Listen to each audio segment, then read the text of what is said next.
안녕하세요. 부자되는 책방입니다. 오늘은 책 리뷰에 앞서 너무나 기쁘고 뿌듯했던 댓글 하나 소개해드리려고요. 제가 한 달 전에 시크릿이라는 책을 리뷰했습니다. 그런데 어제 꽃무동님이 댓글 하나를 써주셨어요. 잠시 읽어드릴게요. 저 이 책 중고서점에서 사서 어제 오늘 읽고 있거든요. 거의 다 읽었는데 부자되는 책방님이 왜 인생책이라고 하는지, 한 번만 읽고 말 책이 아니라 두고두고 읽어야 되는 책이라고 하는지 알겠더라고요. 그러면서 중고로 이 책을 판 사람은 과연 지금 어떻게 살고 있을까? 이런 책을 왜 팔았지? 계속 읽어야 될 책인데 이런 생각도 했네요. 생각도 훈련을 해야 한다는 것도 무슨 말인지 알겠고요. 이 책을 왜 이제 알았을까? 아니, 지금이라도 알아서 난 진짜 행운아라고 생각했어요. 부자되는 책방님 채널을 알게 된 것도 행운이고요. 이 책 다 읽고 돈의 속성도 읽으려고 미리 사놨어요. 진짜 우주에 제 신호를 보내보려고요. 끌어당김의 법칙 진짜 이루어지겠죠? 좋은 책 소개해주셔서 진짜 감사해요. 저도 이 책이 인생책이 되었어요. 이 댓글을 읽고 저 또한 너무 기뻤습니다. 제 영상을 보고 그 책의 진가를 알아봤다는 것이 너무나 뿌듯했고 보람도 느꼈습니다. 앞으로도 숨겨져 있는 보물같은 책들 많이 찾아서 리뷰하겠습니다. 꼬무동님, 좋은 댓글 감사드립니다. 오늘은 미라클 모닝 책을 들고 나왔습니다. 이 책 역시 너무나도 유명했던 나머지 이 책으로 미라클 모닝의 열풍이 시작되었는데요. 지금도 유튜브에 미라클 모닝을 검색하면 많은 이들이 미라클 모닝을 실천하고 있고 그것을 통해 꿈을 이룬 사람들의 이야기, 영상 등을 볼 수 있습니다. 어쩌면 한국인에게는 미라클 모닝이라는 단어보다 아침형 인간이라는 말이 더 익숙한데요. 한마디로 아침을 누구보다 일찍 시작함으로써 내 삶을 변화시키는 기적의 아침을 만들자라는 것입니다. 저는 이 책에서 저자가 왜 미라클 모닝을 실천해야 하는지 깨우치게 만드는 글들이 너무나 좋았습니다. 미국에서 흥미로운 조사 결과가 하나 있는데요. 100명을 무작위로 추출해서 그들이 은퇴할 때까지 40년을 추적해본 결과 부자가 된 사람은 딱 1명, 금전적으로 안정적인 사람은 4명, 또 5명은 원해서가 아니라 살아가기 위해서 일을 했고 36명은 사망했고 쉬운 4명은 파산하여 주변 사람이나 정부에 의지해서 살고 있었다고 합니다. 이 조사 결과를 보면 100명 중 5명인 단 5%만이 금전적으로 자유로운 성공한 삶을 누리고 있었고 나머지 95%는 평생 힘들게 살아간다는 뜻이기도 합니다. 우리는 노후에 저 5% 안에 들 수 있을까요? 확률적으로 보면 95%에 속할 가능성이 높습니다. 그렇다면 5%의 삶에 진입하기 위해서 어떻게 해야 할까요? 저자는 이렇게 말합니다. 평균적인 삶에 안주하지 마라. 세스 고딘 또한 이렇게 말했습니다. 평균과 평범함에 차이가 있을까? 별로 없다. 우리의 잠재의식 속에는 스스로를 한계에 가두는 룸미러가 하나씩 있다고 합니다. 과거의 나를 지금의 나로 착각하고 과거의 한계에 근거해 내가 가진 가능성을 제한하는 것을 저자는 룸미러 증후군이라고 말합니다. 이 룸미러가 우리를 평범하게 만드는 가장 큰 원인이라고 말하죠. 저 역시 지금은 육아휴직 중이지만 직장을 다닐 때 과거의 나와 현재의 나가 크게 다르지 않았습니다. 지각하지 않을 만한 시간이 돼서야 부랴부랴 일어나고 출근해서 할 일만 딱 하고 퇴근해서 TV나 인터넷을 보다 잠드는 평범하기 그지없는 삶이었습니다. 저자는 과거로부터 벗어나 한계를 초월하고 싶다면 룸미러에 의지하지 말고 우리의 삶에는 무한한 가능성만이 존재한다는 것을 믿어야 한다고 말합니다. 특히 이 구절은 제 심장을 뛰게 만들었습니다. 잠시 읽어드릴게요. 불필요한 한계를 설정하지 마라. 생각보다 더 크게 생각하라.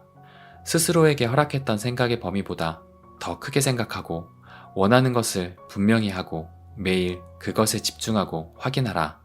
모든 것이 가능하다는 믿음에 스스로를 길들여라. 그리고 모든 것이 가능해질 때까지 끊임없이 나아가면 된다. 두려워할 필요 없다. 당신은 실패할 수 없으니까.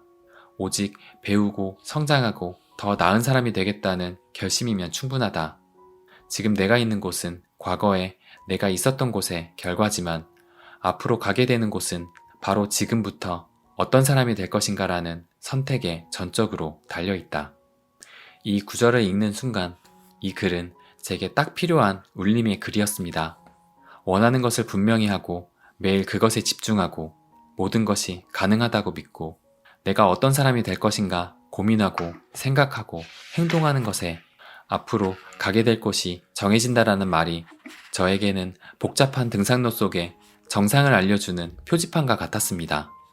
제가 요즘 매일 명상을 하고 글을 쓰고 그림을 그리고 독서를 하는 것에 대해 당위성을 주었고 두려워할 필요 없다. 당신은 실패할 수 없으니까 라는 문장은 제게 확신을 주었습니다. 저자는 당장 다르게 살기로 결정했다면 오늘 바로 마지노선을 그으라고 말합니다. 내일도 아니고 다음 주도 아닌 오늘 마지노선을 그으라고 말합니다. 즉 바로 미라클 모닝을 시작하라는 것입니다. 미라클 모닝을 시작했다면 삶을 구원한다는 의미의 라이프 세이버를 실천하라고 합니다. 세이버의 단어에 6가지 습관이 담겨져 있습니다. 먼저 세이버의 첫 S는 침묵을 의미합니다. 명상을 통한 침묵은 나를 돌아보게 만들고 감사하는 시간을 가질 수 있습니다. A는 다짐의 시간이라고 합니다. 무하마드 알리는 나는 위대하다 라고 습관적으로 이 말을 반복했고 결국 그가 말했던 사람이 되었습니다. 윌 스미스, 오프라 윈프리도 긍정적인 생각과 더불어 확신을 주는 말이 그들을 성공과 부자의 길을 이끌었다고 증언했습니다. 저도 오늘 아침 나는 반드시 부자가 된다. 5년 안에 그림을 그리고 글을 쓰는 작가가 된다고 외쳤습니다. 여러분도 여러분만의 확신의 말을 만들어 매일 아침 읽어보세요. V는 상상을 뜻하는 시각화라고 합니다. 성취하고자 하는 목표를 구체적으로 그린 다음 목표를 달성하는 과정을 머릿속에서 예행 연습하는 것입니다. 시크릿 책에서도 나온 비전보드와 비슷한 것이죠. 셰리 카터 스캇은 이렇게 말했습니다. 평범한 사람들은 가능한 것만 믿는다. 특별한 사람들은 불가능한 것을 그려본다. 그리고 그것을 가능한 것으로 보기 시작한다. 이는 운동을 말합니다. 미라클 모닝에 빼놓을 수 없는 것을 운동이라고 하는데요. 매일 아침 몇 분이라도 운동을 하면 건강은 물론 자신감과 집중력을 높일 수 있다고 합니다. 저 역시 코로나로 아파트 헬스장이 폐쇄돼서 어쩔 수 없이 운동을 못한다고 생각하고 그동안 안 했는데요. 엊그제부터 매일 아침 10분만이라도 그 10분 동안은 쉬지 않고 팔굽혀펴기와 윗몸 일으키기를 시작했습니다. 운동해야지 생각만 하다가 하루 10분만 하자고 생각하니 훨씬 시작하기가 쉽더라고요. R은 바로 독서입니다. 원하는 것을 이루는 가장 빠른 방법은 이미 성공한 사람들의 본보기를 따라하는 것이라고 저자는 말합니다.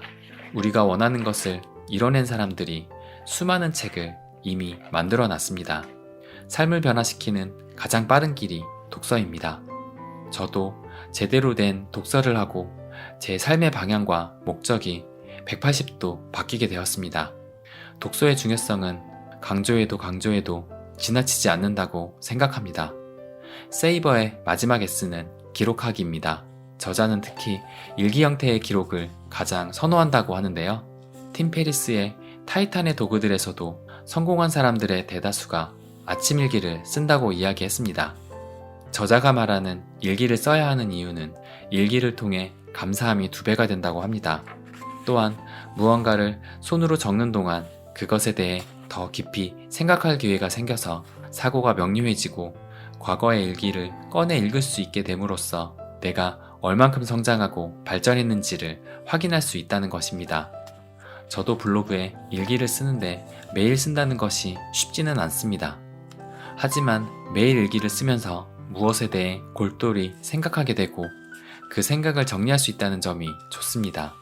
그리고 매일 글쓰기는 제 인생 목표인 작가가 되는데 큰 도움이 될 것이라 생각합니다. 이것이 미라클 모닝을 통해서 실천해야 할 6가지 습관입니다. 한 습관을 내 것으로 온전히 체화하는 데는 30일의 기간이 필요하다고 저자는 말합니다. 30일 동안 꾸준히 하다 보면 내 습관이 된다는 것인데요. 미라클 모닝이 제게 현실적으로 쉽지만은 않은 과제라 이번 책 소개를 좀 더 뒤로 미뤄야 하나 고민도 했었습니다.